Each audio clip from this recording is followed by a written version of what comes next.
Ferry, first couple. Arne, first of all, your thoughts on finishing third in the standings, the achievement that is, and the fact that you could face one of Juventus, Atletico Madrid, Galatasaray or Bruges in the last 16. It's what you want if you start the Champions League season. You want to finish top 8 because that helps, of course, because you skip around and sometimes you can have a really hard team to play against in a round like that, which is shown by the teams you just mentioned. So we're happy that we are going straight away to the last 16, especially because it's only 2 years ago that we were playing Europa League and we went out in the quarterfinals against Atalanta. So 2 seasons in a row now, being at the last 16, and this season, as we were last season, we were very hungry for more. We will definitely be hungry for more this season as well. You said before the game about the need to be better in both boxes. With respect to that, what do you feel you got tonight from your players? No, there was an obvious improvement, but with all the respect for the team we faced tonight, I expect Newcastle to be a stronger side than Qarabag, although Qarabag showed this season that they've been a very good team. But still, we hardly conceded anything. There were 6, 7 or 8 minutes that the other team were better than us, and that's the maximum usually in our games. The other team is better than us, and then we always concede. But today we made sure there were no minutes that the other team were better than us, and that always helps. And I think set pieces played a vital role in our Champions League campaign till now, and tonight again, because the 1-0 was a set piece and the 3-0 was a set piece. And that gives a complete different look and feel to a game. Because all of a sudden you're 3-0 up, and then people are usually much more positive than a 1-0 lead. And so yeah, very positive about our game, very, very clinical in both boxes. Although after the 2-0, I think we had multiple chances to make it 3. But we hardly gave away a chance, and in the 92nd minutes you could see when they had maybe their first and only counter-attack of the second half, how much effort we put in to sprint back. Federico Chiesa, my number 9, was defending inside the 6-yard box. And I've also said many times, or not many times, but I said recently, if we can improve in both boxes, it's going to be very hard for any team to play against us. But showing that once is not enough, we have to show this from now on constantly. The downside is obviously another injury to Jeremy Frimpong. What's it looking like in terms of what is the injury that he's done? And I know it's early to say, but could that now force you to move in the transfer market? Now, it's obvious that if a player goes out like that, you don't expect him to play Saturday against Newcastle. And maybe I can come back to something I said yesterday when I said that it might, I used the word might, but apparently not everybody is listening very properly to what I say, has helped us that we lost against Paris Saint-Germain. We were not happy. I wasn't happy losing against Paris Saint-Germain. I wanted to go all the way with that team. That team was strong enough to win the Champions League as well. And we were by far the best team in the league. So we completely deserved to win the league. But if you are the best team in the league, then you have need those players available. And this season shows that if we have to play many games, sometimes you can get injuries as well. And that's what I meant. We did not face injuries after we went out against Paris Saint-Germain. And some people wanted to make my world even more ridiculous, saying that we were 15 points clear. Yes, we've been maybe in one moment 15 points clear, but most of the time we were 8 points clear.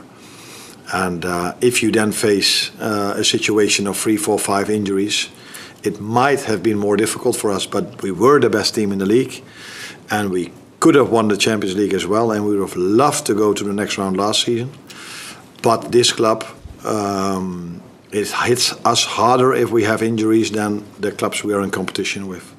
And that was the point I was trying to make, but people picked it up in the wrong way, so maybe next time I should be a bit more clear with what I meant. So Jeremy is out, and let's see what the future brings.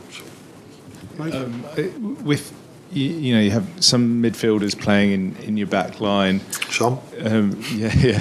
Half, and then Would you consider an emergency, like a loan or anything like that, to help you get through the rest of the season? We as a club always make decisions, as we at least think smart decisions. So we not only look at the short term, we also look at the long term. Longer term, that's why we sign young players as well. Very good players, but young ones that can still develop. Now we can see this development with a few. And it always depends on, are there players available that we think can help us? And if they are, can we afford them?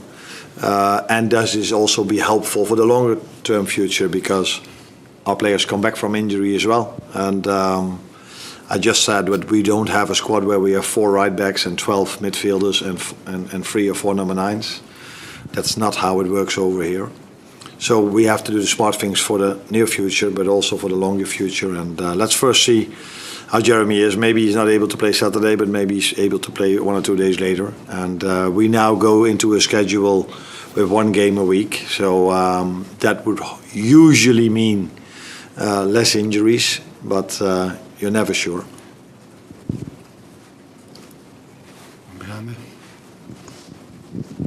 You mentioned pre-match about the noise surrounding this fixture and the club generally. What does a convincing win to qualify in third do to start to address that? I didn't mention the noise. People asked me about the noise, and then I reacted on the noise, which is completely normal. That there should be noise if you are 6th in the league with Liverpool, because that's not what we aim for when the season starts. That there are also reasons why we struggle. That's not even interesting, because we should do better. And so I think it's fair for everyone to have his opinion, and probably I agree with most of those opinions. But today has shown again that sometimes things are maybe a bit more complicated than people think. So Jeremy is a great example of that. I think I got a question from one of you who was sitting over there. Could you understand that fans were a bit annoyed that you took Jeremy Frimpong off at Bournemouth? Now maybe these same fans should have a different opinion with their opinion, because even with resting him, he got injured. And I think he was sitting here the day before the game telling you, all of you, how big of a difference the Bundesliga is to the Premier League. So these are the things I have to take into account. And apparently I played him too much recently for this to happen again. And that is that's really sad for him, but definitely also for us, because our other fullback is out for the whole season. But we will find a way again. As you saw today, the way is usually as attacking as possible, and that's what we did today with players in positions the way you don't expect them. 1.5 years ago, he was an attacking midfielder. Now he plays as a right centre back. Will? I know it's early on, but do you expect Gomez back for Saturday, and Curtis Jones, could he come back?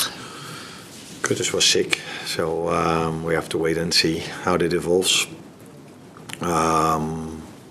Joe might be tight, but hoping and expecting to have Ibu back. But I cannot guarantee this yet, but we're hoping that Ibu will be back with us, and Joe will be tight.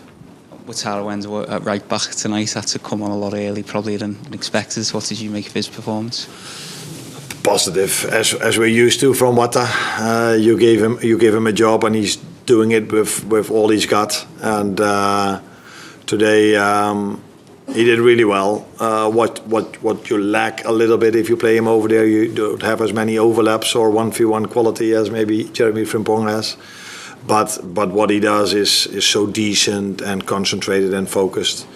The good thing, of course, was also today that we were only attacking. That's helpful if you have only attacking players on the pitch. So the real test is, of course, for our last line, if we have to play with the same one again, if you face Newcastle and Manchester City, which I rate a bit above Qarabag.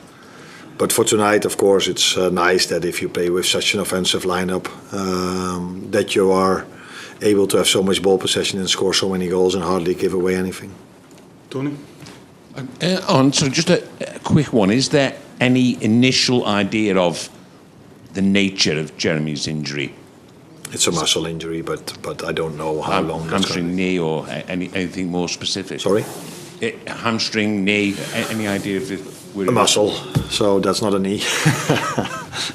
Last one. And a muscle is usually has to do with overloading a player. So not always, of course, because he's stretched in a moment, but it is the risk. That's why I took Hugo and Florian off tonight as well, because those are the players that are not as much used as Maka or Dom, who are playing already longer at these both levels.